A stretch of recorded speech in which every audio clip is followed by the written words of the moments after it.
Hola, ¿qué tal? Estamos en un nuevo vídeo donde te voy a enseñar la tercera parte de los estados financieros, que es el cash flow o flujo de caja. Así que nada, vamos a empezar. Lo primero que tienes que saber es, en esta partida, qué es lo que realmente podemos saber o qué es lo que nos dice la partida. Y es básicamente la entrada y salida de flujo o de caja real de la compañía. Es decir, digamos que es una de las partes más importantes dentro de los estados financieros, ya que es la más difícil de manipular, porque podemos ver de una forma más directa lo que gasta, lo que invierte o el movimiento real de efectivo de la compañía. ¿Cuáles son las principales partidas que podemos encontrarnos dentro del flujo de caja? Bueno, pues las partidas principales son el flujo de caja operativo, el flujo de caja para inversiones, el flujo de caja para financiación y la situación de caja para el próximo ejercicio. También, una vez veamos toda la parte de cash flow completa, debes de saber qué cosas podemos calcular gracias a esto que te voy a enseñar a continuación. Y una de las cosas que podemos calcular y que es muy importante es el free cash flow o flujo de caja libre. También, por supuesto, al calcular el free cash flow podemos calcular el free cash flow per share o flujo de caja por acción, que nos resultará muy útil para la valoración de una compañía. Luego, además, conociendo la información de los cash flow de cualquier compañía, podemos saber qué múltiplos de valoración son más adecuados para esa compañía en cuestión, que lo veremos más adelante. Y por último, pero no menos importante, es el capital allocation o la gestión del capital que hace el equipo directivo con todo ese efectivo que maneja de la compañía, que como puedes ver, pues hay diferentes subapartados que veremos más adelante. Entonces vamos a empezar por el flujo de caja operativo. Bueno, como ves, vamos a usar para el ejemplo de todo este apartado la compañía de Meta, que recientemente ha presentado resultados. Y bueno, pues lo primero, debes saber qué información nos da este apartado dentro de los cash flow. Es decir, el cash flow from operating activities no es más que la reconstrucción de el capital de la compañía sumándole todos esos gastos que no suponen una salida de caja real. Es decir, digamos que partimos del net income, ¿vale? O beneficio neto, y la compañía o el equipo directivo nos muestra en este apartado cómo va incluyendo gastos que realmente no han sido gastos reales, que no han supuesto una salida de caja. Por tanto, como no ha supuesto una salida de caja real, realmente ese dinero no ha salido para afuera, sino lo sigue teniendo. Y finalmente sabremos cuánto dinero total tiene la compañía para realizar operaciones o las actividades correspondientes de tanto para inversión como para financiación, etcétera, etcétera. Bien, ¿cuáles son las principales partidas que podemos encontrar dentro de este apartado de los cash flow? Pues la depreciación, la amortización, las stock options y por último el cash flow operativo total. Bien, antes de seguir voy a explicarte cada una. Bien, la depreciación básicamente sería lo que se deprecia un activo de la empresa. Es decir, por ejemplo, si pensamos en que una compañía se compra, por ejemplo, un coche que vale 20.000 euros, bueno, todos sabemos que en cuanto se compra un coche y sale del concesionario, ese coche se devalúa. Y según se va utilizando más, es decir, se va haciendo uso de ese activo, se va depreciando, es decir, va bajando de valor. Por tanto, la depreciación lo que nos indica es la cantidad de pérdida de valor que tienen los activos de una compañía. Como puedes ver, la depreciación no supone un gasto real o una salida de caja real de la compañía. Así que es una de las cosas que debes tener en cuenta. Bien, la segunda parte, que sería la amortización, básicamente nos estaría diciendo en cuántos años cree el equipo directivo que amortizaría un activo. Por ejemplo, si una empresa se compra un nuevo local y le cuesta 1 millón de euros, ese 1 millón de euros a lo mejor o se lo ha gastado de golpe o lo ha financiado con deuda y tiene que ir pagando mes a mes o cualquier cosa. Pero no estamos hablando de el cómo se financia, sino si han adquirido ese activo de 1 millón de euros y dicen que lo amortizan al 10%, es decir, que cada año van a tener de amortizaciones 100.000 euros. Básicamente nos está diciendo que tienen pensado que ese activo en concreto tiene una vida útil de 10 años o que lo amortizarán, lo rentabilizarán a lo largo de 10 años. Pero como puedes ver, las amortizaciones tampoco suponen una salida de caja real. Y también, antes de pasar al siguiente, que sepas que las amortizaciones pueden ser tangibles o intangibles. Los tangibles pueden ser, por ejemplo, un edificio y cuánto porcentaje se van amortizando año a año de ese activo tangible, y luego los intangibles sería como básicamente el valor de marca. Es decir, no es un precio real o no es un dinero, una entrada o salida de dinero real, pero sí es más o menos lo que se estima que vale, por ejemplo, una marca como podría ser Meta. Luego, como el tercer punto, tenemos las stock options, que básicamente sería una forma que tiene la compañía de remunerar o de beneficiar a tanto trabajadores como equipo directivo por cumplimiento de objetivos.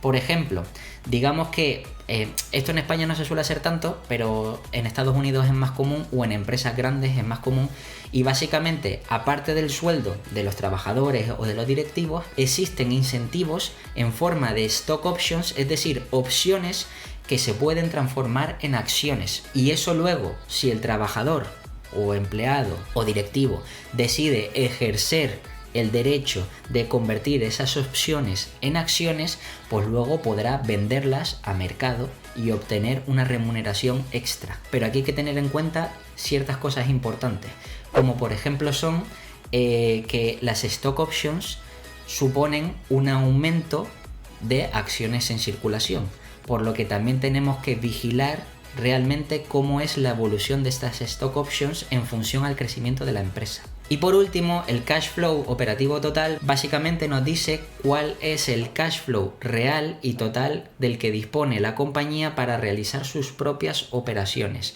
de forma anual. Bien, entonces aquí vemos el ejemplo. Dentro de la partida de los cash flow, aquí podemos ver efectivamente cómo está todo desglosado, y como ya he dicho antes, dentro de la parte de operating activities, la empresa parte del beneficio neto, ¿vale? O net income, que son en este caso, en el caso de Facebook, 39 billions, ¿vale? Y empieza a reconstruir partidas que no han supuesto una salida de caja real.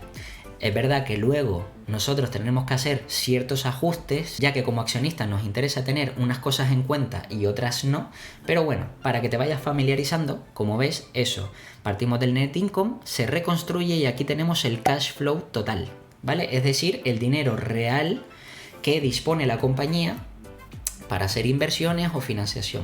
Como puedes ver de un vistazo, ya la compañía de Facebook o de Meta, ¿vale?, dispone de más cash flow total que el net income. Por tanto, el net income ya podemos sacar como conclusión que es una partida o un beneficio que no es tan real como si va a ser el free cash flow, ya que en el net income se descuentan unas partidas que no nos interesan como accionistas y que deberemos de descontar o de ajustar. Y luego, como puedes ver, pues aquí tenemos la depreciación y amortización, que como dije antes no supone un gasto real, por eso se lo va sumando. Y luego aquí también tenemos la share-based compensation, que básicamente serían esos incentivos que se le dan a tanto equipo directivo como a trabajadores, que en este caso no es una salida de caja real, pero sí va a ser una salida de caja futura, cuando estos empleados o directivos ejerzan su derecho.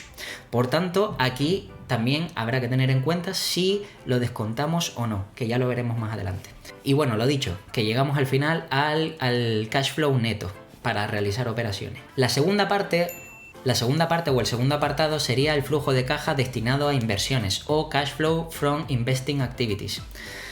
Básicamente, digamos que una vez la compañía ya ha reconstruido toda la caja o efectivo real que dispone para hacer inversiones o para hacer financiación, en este apartado nos va a descontar todo lo que han invertido o todo lo que han destinado a realizar inversiones. Entonces, dentro de este apartado podemos encontrar como principales partidas el CAPEX de mantenimiento o de crecimiento, que también se conoce como el CAPEX de expansión. También tenemos las inversiones a corto y a largo plazo y las adquisiciones o M&A. Básicamente, explicando cada cosa, sería el CAPEX de mantenimiento o de crecimiento, serían las inversiones que realiza la compañía para seguir su funcionamiento con normalidad. Ese sería el CAPEX de mantenimiento. Por ejemplo, imaginemos un restaurante donde hay mesas, hay sillas, está la pared pintada y todo esto. Bien, pues la inversión de CAPEX de mantenimiento sería, por ejemplo, el arreglo de esas mesas, de esas sillas, para que estén siempre bien bonitas, pintadas, la pared también. Digamos que sería una inversión para mantener la calidad de tu negocio y que siga siendo el ciclo operativo con normalidad. Y por otro lado, la parte de crecimiento, CAPEX de crecimiento o de expansión, ya sería cuando la empresa hace una inversión en ampliar su negocio. En este caso, en el ejemplo del restaurante, pues por ejemplo, si el dueño quisiera ampliar y comprar una segunda planta donde tiene que volver a poner pues más mesas, más sillas, pintura y todo esto, y eso sería una nueva inversión para ampliar su negocio, ¿vale? Que también es importante tenerlo en cuenta. Luego, por supuesto, las inversiones a corto o largo plazo, es decir, lo que conocemos como marketable securities, es bueno también saber las inversiones que hace la compañía, pues para saber dónde está poniendo el capital y si lo está poniendo a rendir para que le dé cierta rentabilidad. Y luego, por último, tenemos las adquisiciones o M&A. Básicamente, esto sería cuando la compañía hace una compra de otras compañías, ¿vale? Ya sean de compañías enteras o de trozos de compañía, ¿vale? Normalmente las adquisiciones siempre se refieren a compañías enteras y pueden ser tanto de la parte pública como de la parte privada. Es decir, una empresa pública, es decir, cotizada en bolsa, puede comprar otra empresa pública o puede comprar empresas privadas. Y en función de eso, pues habrá que ajustar el nuevo valor que tenga la compañía, sumándole el valor de esa nueva adquisición. Y todo esto lo vamos a ver desgranado en el apartado de flujo de caja destinado a inversiones. Entonces, como ves, aquí lo tenemos, que sería el Cash Flow from Investing Activities. ¿Y dónde estaría cada partida? Bien, el CAPEX lo podemos encontrar aquí, Purchase of Property and Equipment. Básicamente, esto sería el CAPEX, ¿vale? Y sería lo que invierte la compañía en el inmovilizado, es decir, en la estructura de la propia compañía, para seguir manteniendo con normalidad la calidad del negocio y que siga funcionando año a año. Que vemos en este caso como Facebook o Meta ha invertido 18,5 billions para el ejercicio de 2021. Luego tenemos aquí, por ejemplo, para la parte de inversiones, tanto a corto como a largo, podemos ver que, por ejemplo, en este apartado de aquí vemos Sales of Marketable Securities, que básicamente es una venta de inversiones.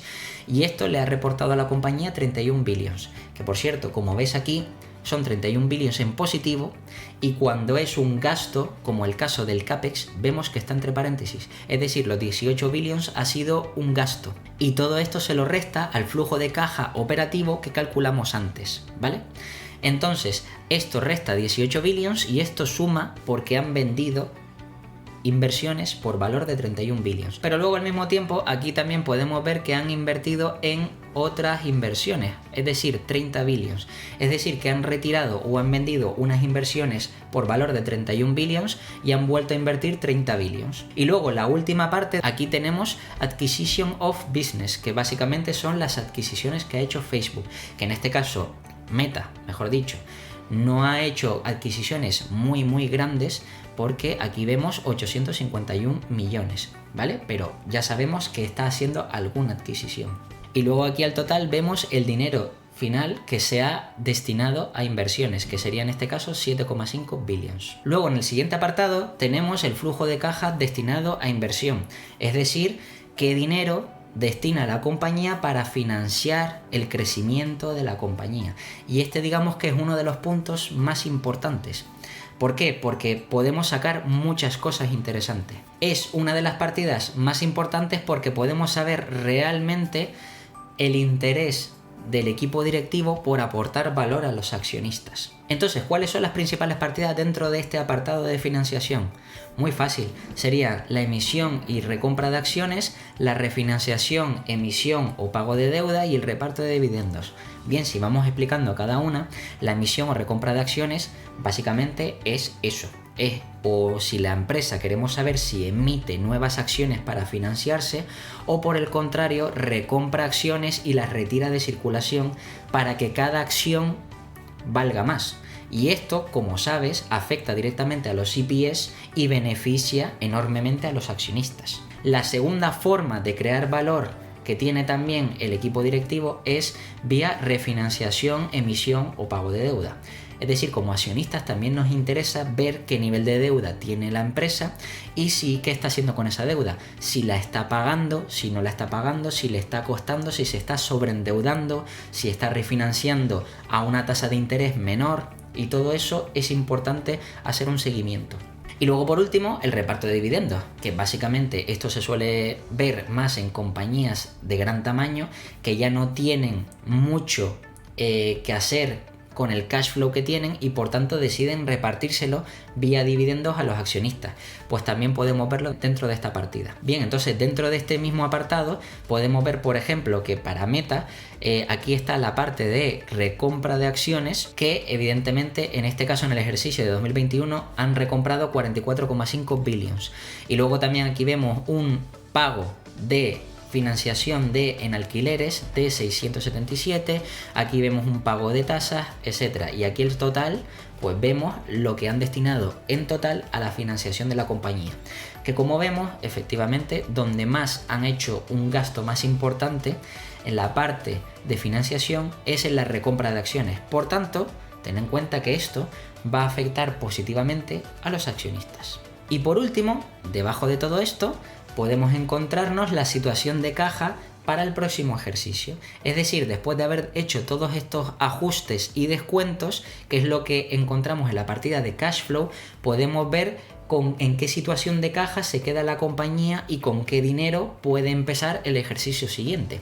¿Vale? Entonces, básicamente también dentro de este apartado podemos saber si una compañía es asset light o no. ¿Por qué? Porque si vemos que tiene que destinar demasiado cash flow a la compañía, ¿vale? Para su inversión, su crecimiento, lo que sea, la compañía tendrá dificultades y no le quedará caja final para empezar el siguiente ejercicio. Por tanto, ahí hay un punto muy importante para saber en qué tipo de inversión o modelo de negocio nos estamos metiendo o estamos queriendo analizar. Entonces, debajo de todo lo que hemos visto antes, nos encontraríamos este apartado de aquí, que básicamente es cuánta caja le queda finalmente a la compañía después de haber hecho sus inversiones, su financiación, etc. Vale, entonces si recordarás, venimos del apartado de antes donde en los cash flow Meta partía de 50 y pico billions, ¿vale?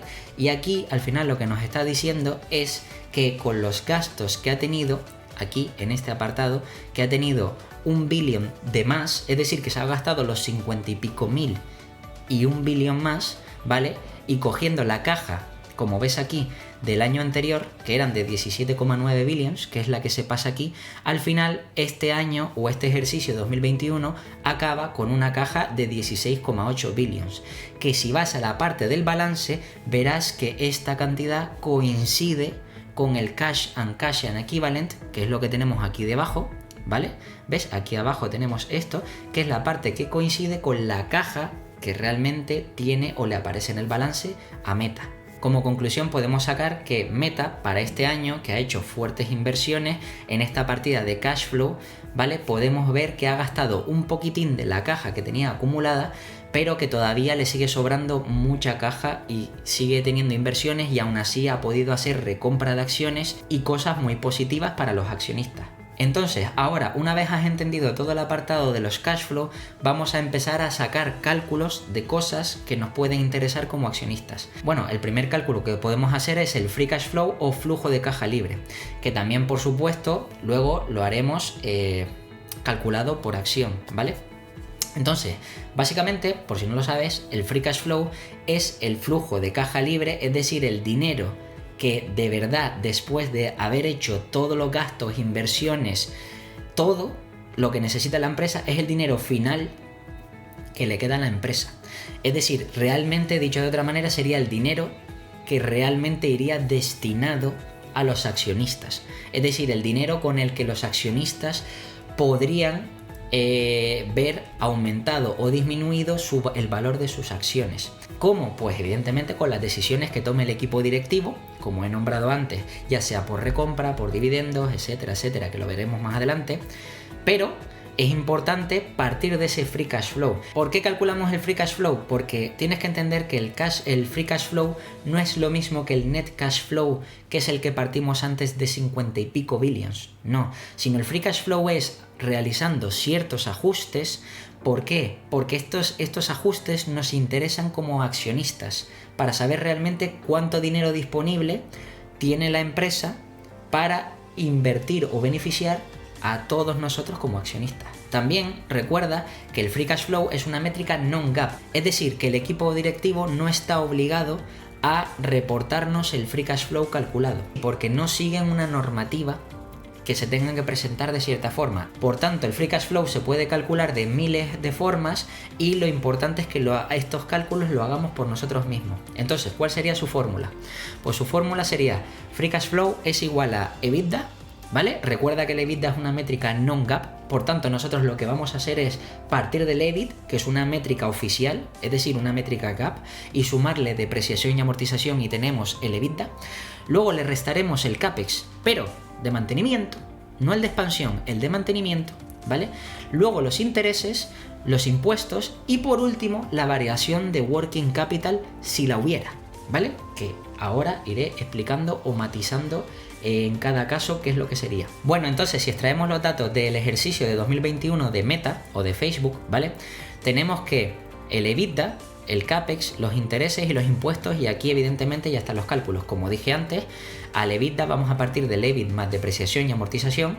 Todo esto evidentemente puedes corroborarlo entrando en la web oficial de la compañía, Investor Relations, ¿vale? Pero básicamente sería 46 billions más los 7,9 billions, son 54,7. Luego el CAPEX, que son los 18,5 billions que te aparecen, pero este CAPEX ten en cuenta que es el de expansión. ¿Por qué? Porque este CAPEX es muy superior a la depreciación y amortización. Entonces, una forma de ajustarlo o de calcularlo rápido, cuál sería aproximadamente el de mantenimiento, a no ser que te lo diga la compañía, pero que si haciendo un ajuste rápido, utilizaremos entonces la depreciación y amortización, que en este caso son los 7,9 billions. Luego los intereses, que aquí como ves he puesto menos 531 y menos 531 porque no es un gasto, es un ingreso. Entonces lo tienes que poner restando, que luego verás que en la fórmula aparecerá sumando. Y luego por último los impuestos, que son en este caso 7,9 billions. Ahora, ¿qué es lo que pasa con el working capital? Pues que esta compañía, si lo piensas bien, Facebook no tiene inventario, es decir, no es como una compañía retail que compra productos y que luego tiene en almacén e inventarios que tiene que estar esperando para venderlos. Facebook no. Por tanto, el working capital en Facebook no tiene mucho sentido calcularlo, ¿vale? Por tanto, si nos vamos a la fórmula, vemos que el free cash flow es igual al EBITDA menos el CAPEX de mantenimiento, que en este caso utilizamos la depreciación y amortización, menos los intereses, que sería más los intereses, porque ya digo, no es un gasto, sino es un ingreso, y luego después vemos aquí los impuestos, que sería 7,9 billions. Entonces el free cash flow nos daría el de Meta de 39,3 billions. Entonces luego con este free cash flow vamos a calcular el free cash flow per share o free cash flow por acción, y básicamente cogemos el free cash flow y lo dividimos entre el número de acciones en circulación, que es el que tiene presentado Meta en el ejercicio 2021, que son 2,8 billions, y por tanto el free cash flow per share sale 13,77.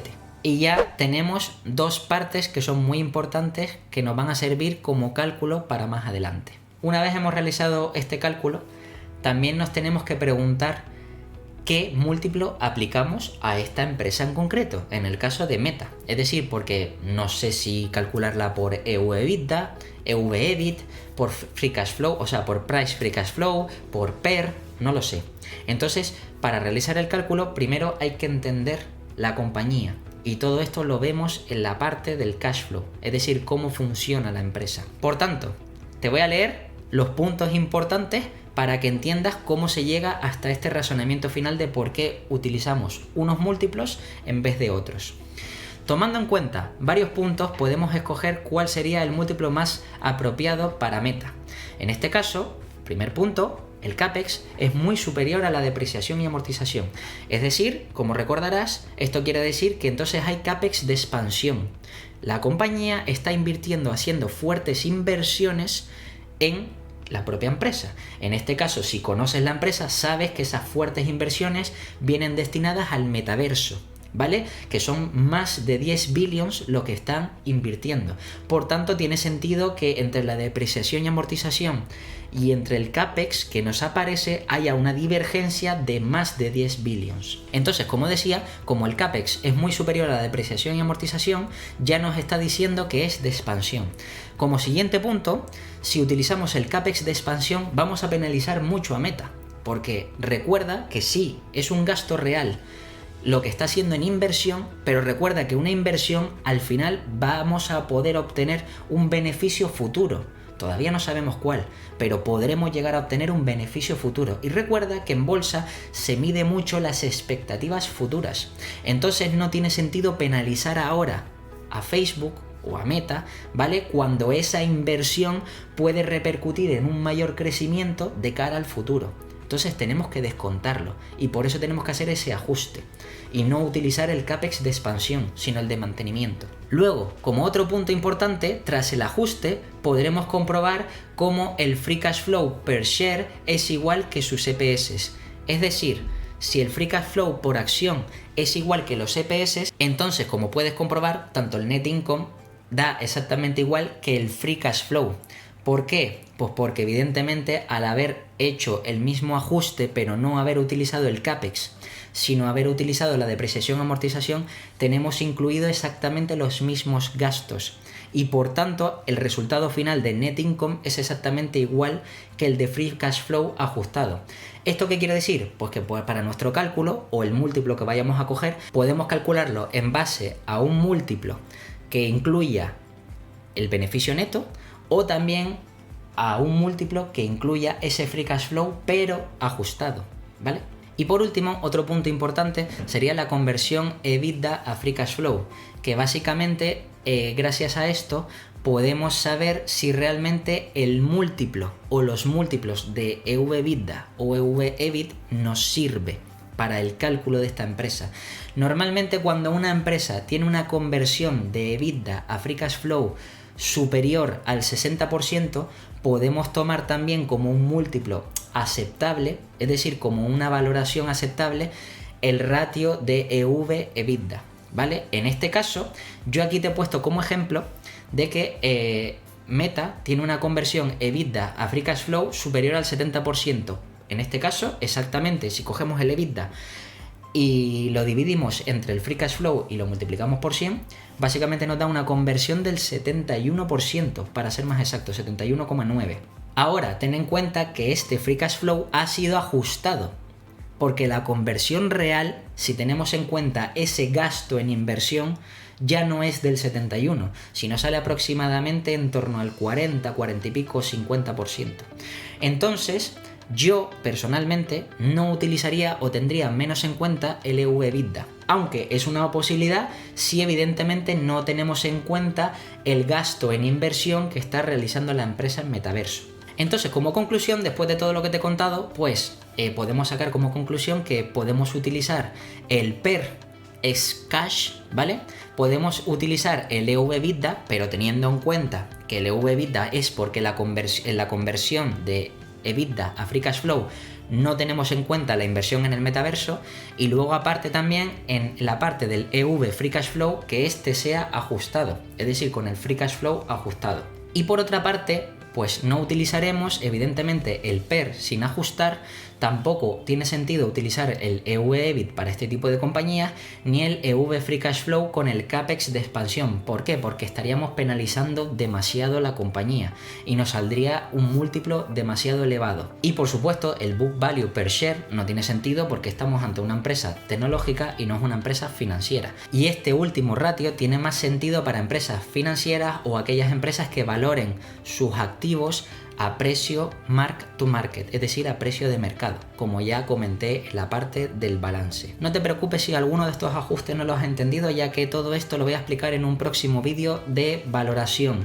donde vamos a ir de una forma más amplia y vamos a profundizar más en la parte de valoración, cómo valorar una compañía ya no tan de forma rápida, sino un poco más en profundidad y en detalle. Y luego, por último, tenemos el Capital Allocation, que es básicamente cómo el equipo directivo de una compañía compañía gestiona su capital. Gracias a esto podemos ver realmente el interés del equipo directivo de aportar valor a los accionistas o no, porque podemos encontrarnos un equipo directivo que está interesado en cobrar su sueldo y ya está, y le da igual que la empresa crezca o decrezca en bolsa, y podemos encontrarnos otro equipo directivo que por el contrario estén muy incentivados a que el crecimiento de la empresa en bolsa se vea reflejado año tras año tras año y aportando valor a sus accionistas porque ellos están incentivados también. Entonces, a continuación te voy a explicar un par de puntos que debes de tener muy en cuenta para saber realmente lo incentivados que están o no el equipo directivo. Pero por supuesto, uno de los puntos que no te he puesto es el porcentaje de acciones que posee el equipo directivo. Obviamente, si el equipo directivo posee un gran porcentaje de peso de la compañía en acciones y esto equivale mucho más que su salario, quiere decir que ese equipo directivo está más incentivado a que se revaloricen las acciones que a estar cobrando todos los años un sueldazo. Pero bueno, vamos a ir explicando punto por punto cómo el equipo directivo gestionaría de forma correcta el cash flow de la compañía y para empezar, pues lo primero y lo más importante que podría ser para aportar valor a los accionistas sería la reinversión en el negocio. El equipo directivo estaría centrado en el crecimiento del negocio para así poder aumentar sus márgenes y beneficios de la compañía, lo que evidentemente esto repercute en algo muy positivo para nosotros como accionistas. Evidentemente también, como ejemplo, si pensamos en Meta, la inversión en el metaverso, que es lo que comenté antes, esto puede suponer un gasto ahora, pero piensa que a futuro puede ser un mayor crecimiento o expansión del negocio, porque abarca nuevos modelos de negocio o nuevas fuentes o vías de ingreso, ¿vale? Y esto puede ser un mayor beneficio o aumento de márgenes para ese futuro. Por tanto, nos interesa ver que un equipo directivo reinvierte en el propio negocio, es decir, CAPEX de expansión para seguir creciendo y mejorando el modelo de negocio. Como segundo punto, tenemos aquí las adquisiciones o M&A. Básicamente también otra forma que tiene el equipo directivo de aportarnos valor a nosotros como accionistas sería realizar adquisiciones, es decir, comprar otras compañías. ¿Por qué?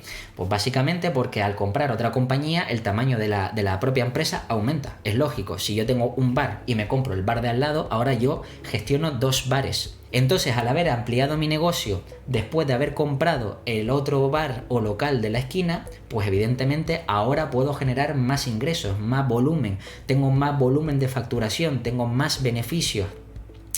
Y por supuesto, las expansiones pues pueden ser a nivel pues tanto regional como nacional como internacional y tenemos que estar pendientes de ver cuáles son las expectativas de crecimiento de una compañía que realiza adquisiciones continuamente, ya que esto puede hacer que el tamaño de la empresa o de la compañía aumente de forma más agresiva y al mismo tiempo se puede quitar competencia.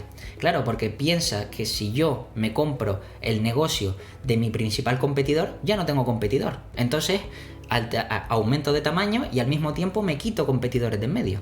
Por lo que en teoría tengo una ventaja monopolística también. Si voy robando cuota de mercado al resto de compañías de mi sector. Y esto es muy importante monitorizarlo. Y antes de pasar a la siguiente, recuerda que es una cosa que te he puesto aquí importante, debemos asegurarnos de que evidentemente las adquisiciones que realiza la compañía estén o tengan sinergias, ¿vale?, con el propio modelo de negocio. Es decir, si yo, por ejemplo, tengo un bar, tiene sentido que me compre otro bar. O también puede tener sentido comprarme una empresa de carne para yo vender dentro de mi bar esas hamburguesas o lo que sea. Es decir, que pueda haber ciertas sinergias. Es decir, que los modelos de negocio de las distintas empresas se puedan unir, ¿vale? Y que tengan cierto sentido. No tendría, por ejemplo, ningún sentido que yo sea una empresa tecnológica y que me comprara un bar de venta de pescados, por ejemplo. No tiene ningún sentido. Por tanto, tenemos que ver que los modelos de negocio tienen sinergias y que evidentemente Entre ellos se pueden unir, optimizar costes y por tanto aumentar los márgenes, aumentar los beneficios, etcétera, etcétera. Luego, como tercer punto donde el equipo directivo nos puede aportar valor como accionistas es vía recompra de acciones o emisión de acciones. Bien, la recompra de acciones digamos que es la forma más directa de aportar valor a los accionistas directamente, porque si un equipo directivo hace una recompra de acciones, es decir, retira acciones de circulación, y hay un beneficio neto, ¿vale? Pues al haber menos acciones, pues cada acción vale más, ¿vale? Porque a mismo beneficio neto y menos cantidad de acciones, cada acción tiene un valor mayor, es decir, un precio mayor de los beneficios que ha obtenido. Y por tanto eso se ve reflejado normalmente en el precio de cotización en bolsa. Evidentemente todo esto dependerá del múltiplo al que cotice la compañía y suponiendo que no haya ningún problema, pero en condiciones normales, si una compañía recompra las acciones de su propia empresa, el precio debería de aumentar. ¿Por qué? Pues porque el valor por cada acción aumenta. Ahora bien, tienes que tener en cuenta que al igual que la recompra es retirar acciones de circulación, la emisión es la forma que tiene de financiarse la empresa. Es decir, emite nuevas acciones, que eso a priori puede parecer que diluye al accionista. Es decir, sería justo el efecto contrario. En vez de retirar acciones, si emito, pues cada acción vale menos, ¿vale? Por tanto, a priori estaría perjudicándonos como accionistas. Pero aquí es donde tienes que tener en cuenta el conocimiento más avanzado y entender lo que significa hacer ingeniería financiera. Básicamente, si tú recompras acciones por debajo del valor intrínseco, ¿vale? Es decir, el equipo directivo si recompra acciones por debajo del valor intrínseco, esto significa que está comprando esas acciones a un precio más bajo de lo que realmente vale. Por tanto, eso aporta valor a los accionistas porque si se mantiene el múltiplo de la empresa y ellos han comprado más abajo, quiere decir que cuando se siga pagando el múltiplo, por tanto, ese dinero invertido en reducción hará un aumento de valor para los accionistas. Mientras que por otro lado, cuando se emite, es decir, que pensamos que se destruye valor para los accionistas, no siempre. ¿Por qué? Porque si estamos ante una compañía que evidentemente ha tenido un crecimiento explosivo y por tanto, digamos que en bolsa está pagando el mercado 200 veces, ¿vale? 200 veces por ejemplo. Esto significa que básicamente la empresa, si emitiera acciones a 200 veces, es como financiarse al 0,5% de interés. ¿Cómo sabemos este cálculo? Bueno, muy sencillo. Si cogemos 100 y lo dividimos entre el múltiplo, podemos saber la financiación en el momento de emisión de acciones. Por ejemplo, si estamos ante una compañía que tiene un PER de 20 veces, ¿vale? Y decide hacer una emisión de acciones, esto significa que se estaría financiando a una tasa de interés del 5%, ¿vale? Que esto es algo bastante elevado. ¿Por qué? Porque cogeríamos 100, lo dividiríamos entre 20, que es el múltiplo, y por tanto nos daría esos 5, que es la tasa de interés teórica a la que se estaría financiando. Sin embargo, si un equipo directivo hace buena ingeniería financiera y dice, oye, estamos en una empresa como, por ejemplo, Spotify, que llegó a estar a 100 veces hace poco. Pues bueno, si el equipo directivo decide hacer una emisión de acciones a 100 veces, básicamente 100 entre 100 es igual a 1. Es como si se financiaran, o ese nuevo capital que les aporta a los accionistas al comprar esas nuevas acciones, es como si se financiaran al 1%. Es decir, les puede incluso salir más barato a veces que pedir una deuda a los bancos. Entonces, esto es muy importante vigilarlo, ya que así podemos saber realmente el conocimiento financiero que tiene el equipo directivo y si está haciendo bien o mal las cosas para tener unas mejores o peores expectativas futuras. Luego, como cuarta forma de aportación de valor para los accionistas sería el repago de deuda, emisión o refinanciación. Básicamente todos sabemos que las compañías cuando quieren realizar o hacer un crecimiento de la propia empresa o modelo de negocio, hay veces que tiene que acceder a financiación, que ya como he explicado antes está vía emisión de acciones, pero también por supuesto la empresa puede pedir deuda a entidades financieras como por ejemplo los bancos. Entonces, el primer punto, a nosotros nos interesa que la empresa no esté muy endeudada, ¿vale?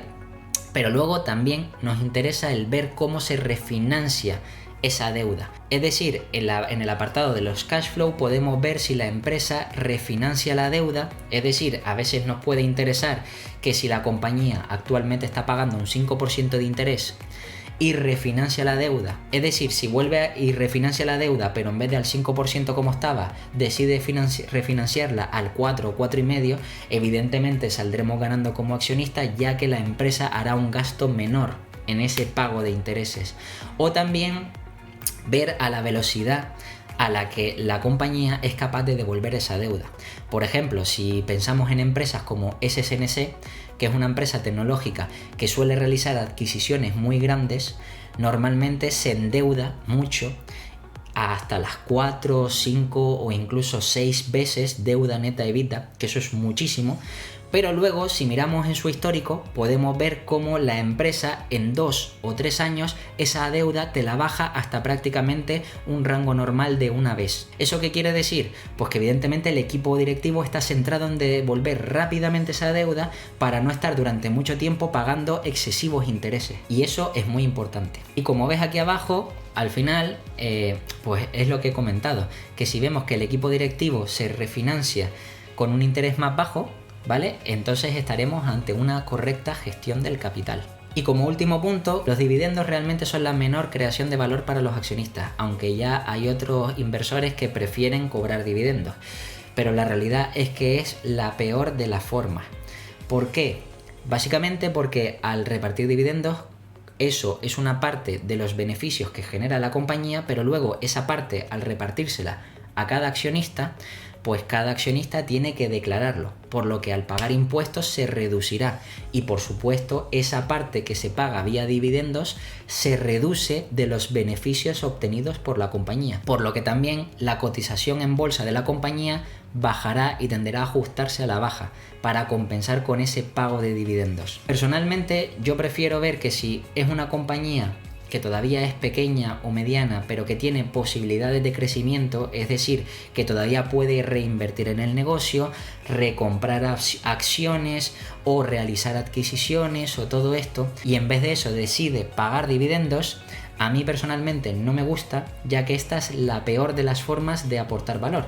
Yo personalmente prefiero que en vez de repartir, pongamos un 10% de dividendos, prefiero que ese 10% lo reinviertas en el negocio para que crezca, te aumente los márgenes y por tanto mis acciones suban, ¿vale?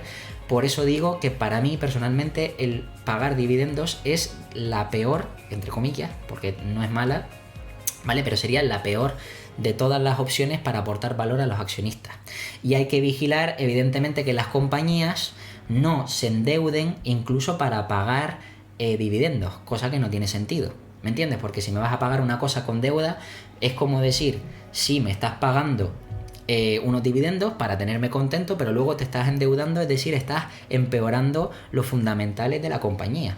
Por tanto, la acción irá bajando, ¿me entiendes? Y aunque tú me estés pagando dividendos y supuestamente esté ganando, yo estoy perdiendo en la cotización de bolsa. No tiene sentido. Y una de las cosas que debes de tener muy en cuenta y huir es, que te lo pongo aquí, es la parte de los dividendos flexibles. Básicamente los dividendos flexibles, que es una trampa que se suele hacer sobre todo en España. El ejemplo que pongo es con Banco Santander, que lo suele hacer mucho, y cualquier inversor de Banco Santander, vamos, en mi opinión debería de salir corriendo para el otro lado. Pero bueno, ya cada uno que haga lo que quiera. Pero básicamente los dividendos flexibles sería hacer una emisión de acciones, es decir, diluyes al accionista, haces que cada acción valga menos por hacer una emisión, y luego cogen y te pagan un dividendo después de esa dilución. Es decir, esto es básicamente como cogerte el dinero de una parte del bolsillo y ponértela en la otra. Y encima, cuando te lo han cogido, ya ha perdido valor, cuando te lo ponen con menos valor, y encima luego tienes que tributar por haberte pagado dividendos. O sea que al final es perder o perder. En mi opinión, yo cada vez que escucho de una empresa como Banco Santander, dividendo flexible, salgo corriendo para el otro lado. Ni me lo pienso. Y bueno, esto sería todo dentro del apartado de estados financieros y contabilidad básica. Así que nada, te voy a dejar por aquí 2 vídeos, ¿vale? Para que les eches un ojo, y aquí abajo te puedes suscribir si te ha gustado, dejar un comentario por si tienes alguna duda o compartir el vídeo, que me ayudaría mucho. Y nada, pues nos vemos en otro vídeo.